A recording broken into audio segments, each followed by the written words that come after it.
ang mong hoàng bên ở tân vây mơ bu như hay ban nhi bu như ba nơ men la kỳ và ngồi ăn kỳ sa chi ơi nơ ya lùi là cái nòng giang mô mà sa ha dùng bu ki ở ngay mà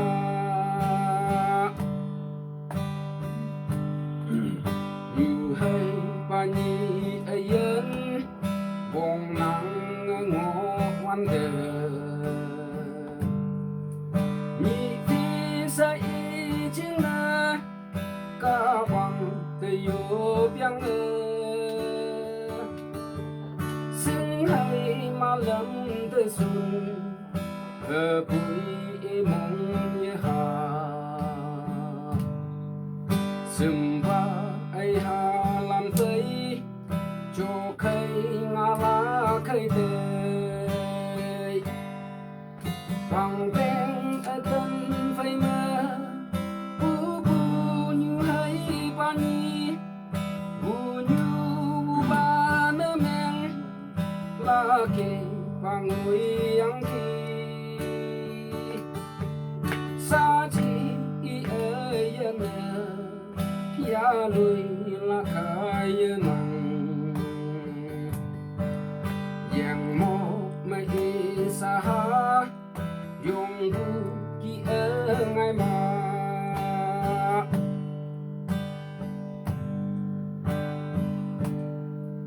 thì chừng ăn yang với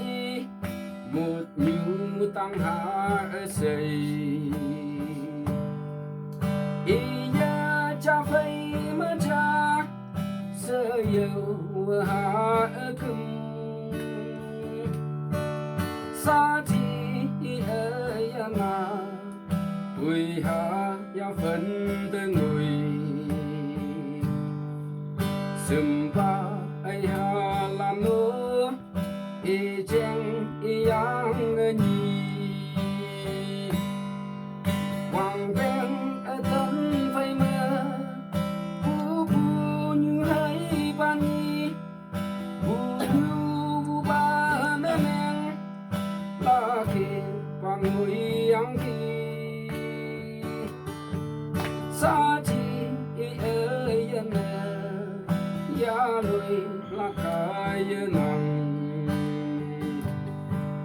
giang mô mà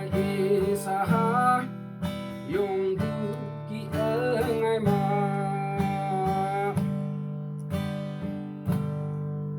thì ba mây ở xây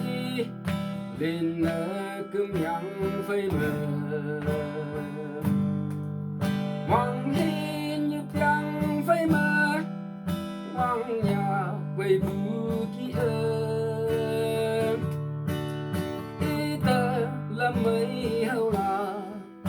ai ha cho vui nòng ta hi sẽ lên yang bu hi bác tây từ hoàng bên ở tân phây mơ bu như hay ban nhi bu như ba nơ men la kề và ngồi ăn kỳ sa chi ơi nơ ya lùi là cái nòng giang mô mây sa ha